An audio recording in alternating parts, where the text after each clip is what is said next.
Man, welcome to Volume 7 of the New Heat Spotlight Series, man. I'm here with Cam Gnarly, I.E. Vet. What's the deal, fam? What's up, man? How you doing? I mean, you know. Corona daps, you feel For real. Man, so what's good, man? I know, early morning, so, man, I know how. Tell me how it is to be up this early. You know what? I'll be early. I'm up early anyway, so, I just woke up at 6, had some coffee, had some fruit, smoked a blunt. I'm here, so we good. Okay, I mean, I'm glad that I'm glad you're here safely. Yeah. Man, once again, shout out to Productions by Rob. Shout out my man, Fly Life Mars, man. Fly Life Films, Breakin Ground TV in the building. Man, let's get right to it. So, man, you've been in the game a long time. Yeah. Been in the game a long time. I mean, you were in the game before I even started hosting the Common Grounds and Smiley Face Gathering. Yeah. So, for the people that don't know you, jump in, let them, tell you a little about yourself. My name is Cam Gnarly. I'm from the north side of San Bernardino. I started making music in college, like around 2010, 2009 or something like that. I was in a group for a long time when I was really young, between the ages of 18 or 19 or something like that. And then I really started making a name for myself and doing shows and shit like that at the Glass House in Pomona as Cam Gnarly in 2012, something like that. Opening up for Kendrick and Dom and Currency and doing shows like Pac Div and Overdose and stuff. We would do shows in LA and then. How'd that come about? Shows. How did you get on those cards? I mean, those are some big names. I was a part of the team that was throwing the shows. Oh, so okay. I was, shout out to the homies Abstract Evolution. Homie Flight was there too. You remember back in those days, and we were at I was in college. I wasn't going to school anymore, but I was working with people. I used to do a radio show, bro. I've done a whole lot of stuff, but I did a radio show at Cal State San Bernardino, and I helped them link with Guerrilla Union. So then some of my homies that I was going to school with, they started this company called Abstract Evolution, and I would help them pick the lineup. So I would tell them what was cracking and who I was listening to at the time, and we would book them, and I would open up on those sets. And then from there, I started releasing mixtapes and stuff like that around 2012, 2013, stuff like that. I dropped a Cammy Terrell mixtape that got some good love, and plus I was opening up for a lot of the artists that I liked and listened to. And then from there, just budded from there. I dropped another project in 2014 called GoPro, and that gave me a little bit more. Yeah, songs like Levitate and Low Pro and stuff like that really pushed me past where I was at, because a lot of people didn't know where I was at. Yeah, and then from there just continue to go. After that, I did The Posse Prevails. A year after that, 2016, and that's when I dropped the song Cabbage, and then that really propelled a lot more stuff too. Yeah, that song. Shout out to Cabbage, shout out to Brian Folk, the producer and stuff. That song is one of those songs that really changed things for me. Elevated people's awareness of my music and my message throughout the music and stuff like that, from songs like Levitate from GoPro, and then The Posse Prevails and Cabbage, and the other songs that was popular from that project. In that year, I did a show every weekend for all of 2016, 2017. Right. So then from there, my name was being more seen. I was doing more shows, and like I said, I started out helping throwing shows. So the people that I've always looked up to and admired, they weren't just artists. They were facilitating their own platforms and making their own shit. Shout out to the homie Noah James. With Color Brown. From the IE, we gotta go even harder, honestly, because we're so far out. So the ability to pull things together and create platforms for ourselves and for others has always been a cornerstone of why and how I do what I do, because I've created so many long-term connections with people just off pure consistency and consistency is key. Yeah, consistency is key, and just the passion of just enjoying it, really doing it for fun. Sometimes it's not about setting up nothing for myself. It's really about throwing events for other people to create those platforms for the artists that I like. Before COVID was going on, I run Rat Habits Holiday, and we were throwing those Your events, and we did the one at Delicious Pizza. With Miss Victoria. Yep. And then we did another one, You're Welcome, with Plain and Sham, and then at at the art space over there. Yep. So you did the art space with Funky. Yep. So like, I mean, like, there's just so many. Like, I'm a part of a network of just creatives, you know, like people who throw events, people who make music, people who create content, and I kind of, you know my way around doing all those things. So it's always helped my music because, you know, people will find my music and listen to it and enjoy it in that way, or they'll see me in a live setting and they'll enjoy it that way, or they hear my music played at another event that I'm not even at and they'll enjoy it that way. So, or you're just chilling and you see you at the event. Exactly. I mean, man, exactly. So with saying all that, how does it feel to be like a gatekeeper? I would say, I mean, of the IE, of the end of the empire, because, you know, right now we're having a surge of good music, good artists coming out of the IE. Yeah. I mean, LA will always have its thing. They'll always have artists coming out, but for us, like people that live out that way, like, how does it feel to be a connector, to be somebody that's well known, that can put things together from point A to point B? It's a good space to be in because I know that I do it just for the benefit of my section, because I know that I'm creating bridges between Los Angeles and any other place that I take the IE with me. I'm creating those bridges to make it easier for other artists that are from where I'm from, or see in the sense of, like, you know, it's attainable. Like, you can really grow beyond where you're just at.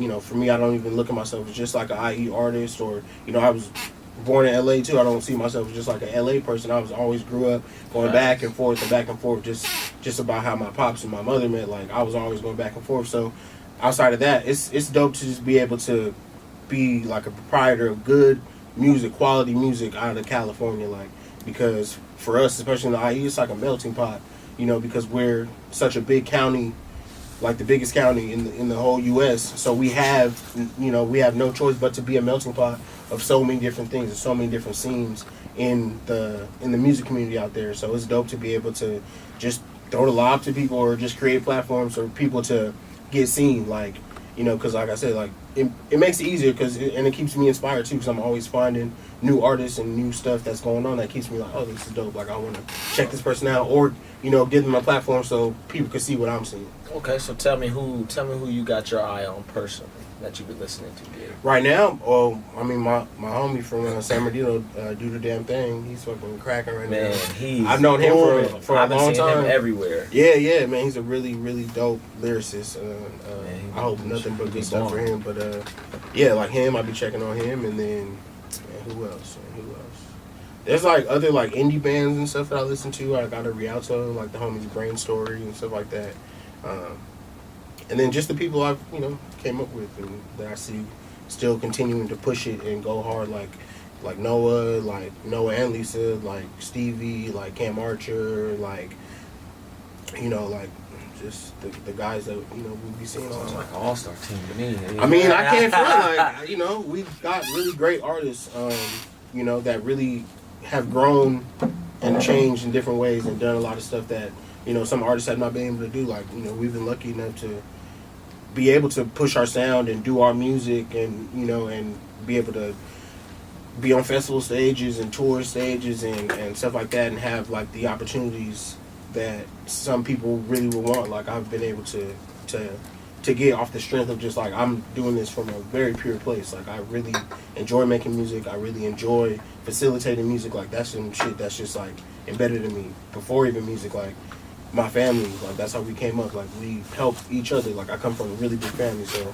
I know what it's like to do for others, to have others do for you, and it's a give and take, especially on some, you know, black people. Like, that's how we do it. So for me, I wouldn't even be able to be in the position that I'm in, you know, whatever that is, if it wasn't for, you know, the connections that I built and bonds that I built with people over the years. Like, you know, just. And it continues. It really does. That's how we met. How everybody. Man, that's how we met. Man, it's crazy because I remember doing the Common Ground and always coming to the Common Ground, and like, because I hit Noah up one day and just like, you know, I'm just trying to get back in the scene, man. I know, you know, I met him back in, like, I want to say the early 2000s, and I knew him when he was like rapping, like battle rapping and all. Mm-hmm. He came to our school and washed everybody. Washed. Yeah, washed. I went to high school with Noah, so I'm already knowing. Man, so it was crazy, and then just slowly but surely, I seen your music, and I just seen it elevate and keep going and going. And then I started doing the smiley face gatherings out in Yeah. the B-side shop. You know, and those are some good days. That man, Cabbage went up in there. You had Yeah, man. Honestly, I think about, you know what I've been doing a lot too, reflecting because of COVID, because it's been almost 200 days since I've done a show.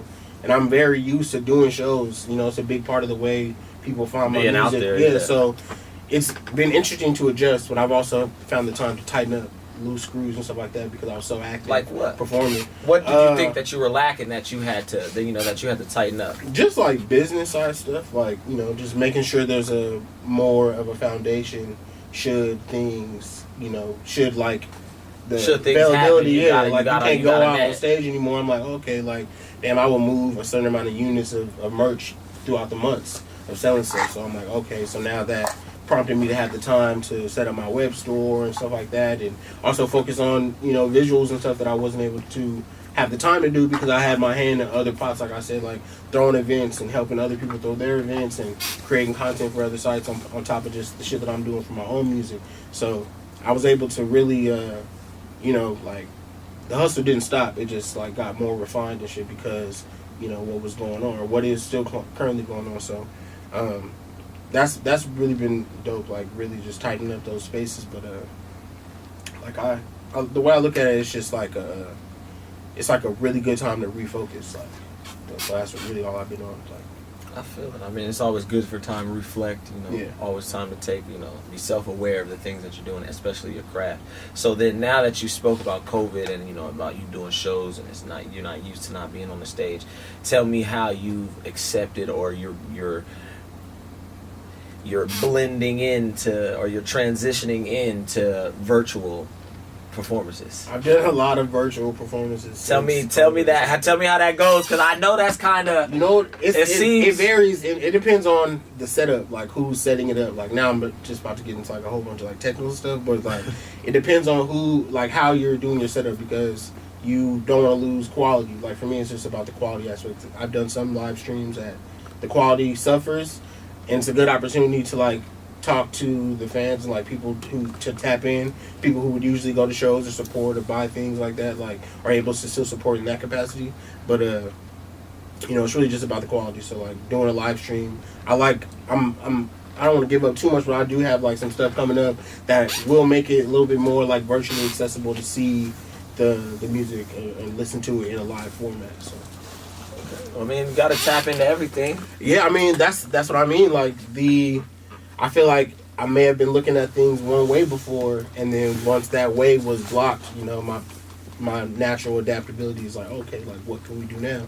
And shit's been really dope. Like I've had a good 2020 amongst everything's been going on. Oh, so you had a go. So your 2020 is not looking as bad as everybody else's. I mean, no, don't get me wrong. I mean, it's bad in the sense that I can't do shows, and you know, like, you know, there were tours and stuff set up that aren't happening and stuff like that, and that's the toughest thing. That's the So, but it's all about perspective, you know. Like, you know, what can you make out of this situation, and how can you make it beneficial to you, even though, you know, don't get twisted, niggas is going through it, you know. So, there's that space you did have to go through, like that certain adjusting period, and you know, like on a personal, on like a spiritual level and shit like that. Like you really gotta focus on your healing and like really. You know, because a lot of people are navigating some wild shit, and COVID has affected me and mine in a particular way that I really had to, like, really tune in on myself and become more self-aware in that way of, like, damn, like, this is really affecting a lot of people. So, and then, even on top of that, I guess what the period has also been, too, with everything that happened after George Floyd and stuff, like, it really incentivized me to, like, use my platform in that way, too, especially with not doing shows. So I found myself working in more organizing spaces, working with like Black Lives Matter IE and you know, other people organizing peaceful protests and stuff like that, using my platform in that way. And I feel like it was like it was a very natural thing to do, but again, I feel like the reason why it happened too, because it's mixed with COVID, people are at home and had time to be more self-aware and pay more attention to that type of situation. Because before we would see many situations like George Floyd happen all the time, but life was going on anyway. But with everyone being home, it gave people an opportunity to really like think about what's happening and then, you know, really mobilize that shit. And that's why you saw so many people across the world, across the Still country. now. Yeah, in the streets. Portland going crazy, man. Y'all For keep real. going, man. I'm telling you that now. You have to, and that's another thing, yeah, you have to continue to apply the pressure. But I apply that same energy to the work ethic as well as being more purposeful, because, you know, when you got a platform, you got to use, for me anyway, I'm not saying anybody got to, you know, I can't speak to what any other rapper or artist want to do, but for me anyway, like having a platform and having people who, you know, otherwise would be listening to my music or coming to my shows, like I take that as responsibility to give them the information that I'm Facts. that I'm Responsibility. getting. Yeah, for real. So that's what's really been keeping me active during this time. Not only have I been like making visuals and, you know, setting up spaces where people can support the brand even further, but at the same time, like, you know, helping facilitate spaces for awareness and shit so we can create the social change and shit that's necessary.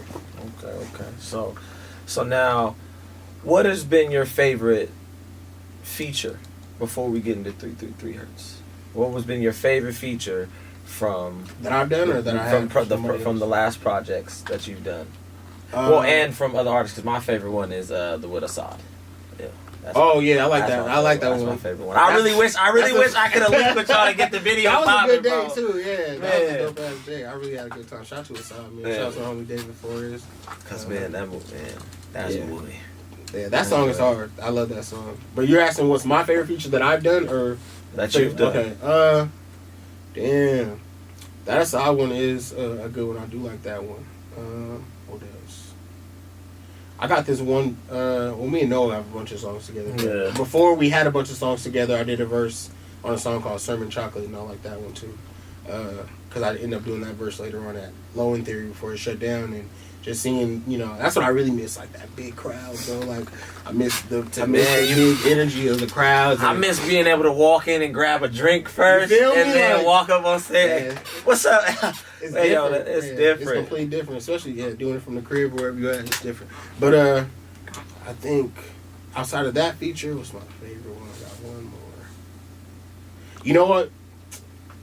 And get on his head about this too. I got a feature that I did for M16 like a couple years ago, and it's fire, like a timeless verse, and he hasn't released it yet. So that's probably one of my favorite ones. Like it's not out yet. Just but when hoard you it. hear it. Hey, oh, M16, man. stop hoarding, man. Real, tell bro Stop to drop hoarding. that We need song, that. bro. He We gonna drop need when it. I die, I'm sure. Like I already know. Which, God willing, is a long time from now. Yeah, shit. You feel me? For real. Because the bubonic plague came back all of a sudden. I know you saw that. You saw that post about Yes. somebody getting the plague. Bro, I say, somewhere? look, hey, yo, just pack up, we're out. You Yeah, feel for me? real, man. I'm But- gonna start wearing a fucking biosuit or something.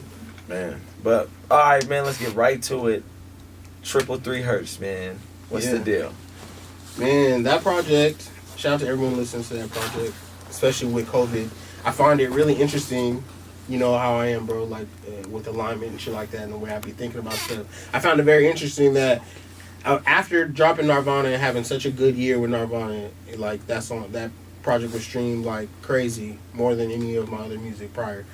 So to work on a project after that, and the mindset that I was going into was like, okay, because 333 hertz is a frequency for healing, and that frequency is throughout the entire project. And then on angel numbers and stuff like that, 333 is like a balancing number to remind you of like your abundance and to stay and tapped into your mind, your body, and your spirit. So, and then on a personal level, 333 is a number that I've seen like a bunch of times throughout my life. My name starts with a C, third letter of the alphabet. My mother has 3 children. We all got the same exact initials, CCC.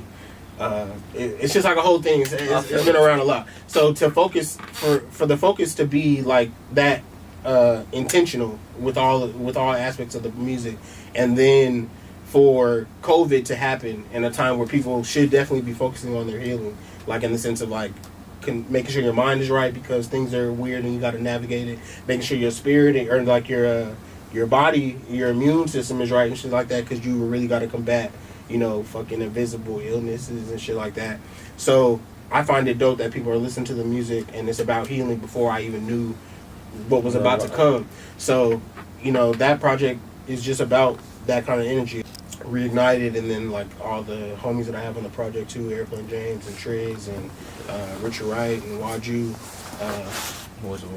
Both of those are really underrated. Richard Wright and Waju. Yo, really those underrated. are my bros, man. We met a lot of music together in the last that last year of like 2019 before 2020. So yeah, those guys are dope, and that's why I was really intentional about putting them on the project. And I always like to like, you know, I make a lot of music. I make a lot of different reference songs and stuff like that, and it's always dope to be able to make a song with the homies. Like Triz is really like the homie.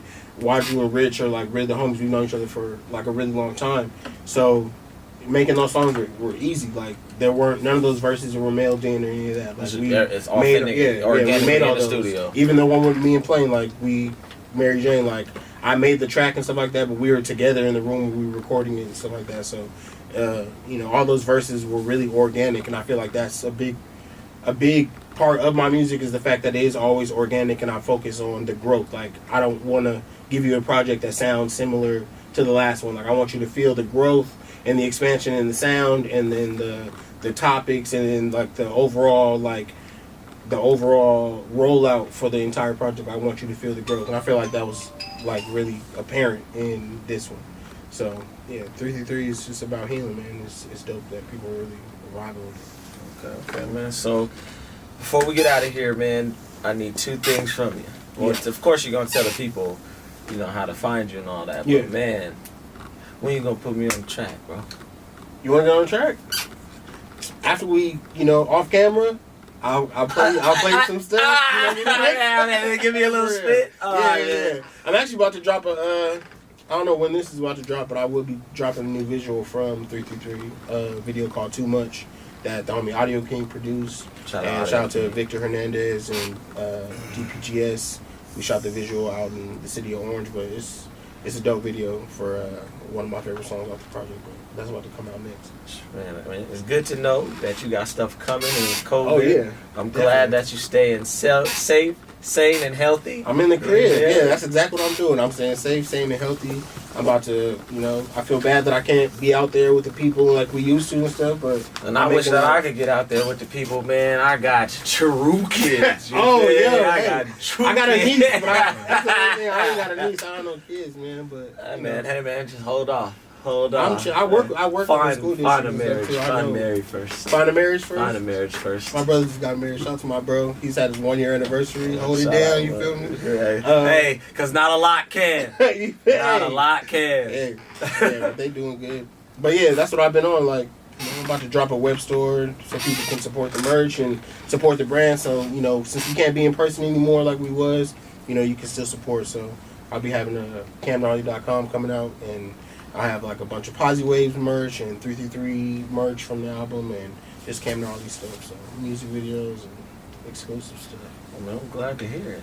Hey man, you gotta stay working. Yes sir. See, I'm working right now. Dude, well, go ahead and tell them where to find you, where to go to listen to your music. Man, my name is Cam Gnarly. You can find me on any music platform that you listen to. Just search in the Google on the internet like you do anyway. CAMGNARLY. I'm sure it's gonna pop up or some shit like that. But yeah. Oh, it does, cause I googled him. I've been googling you all week. I'm out here, bro. Check me out. Check the status, huh?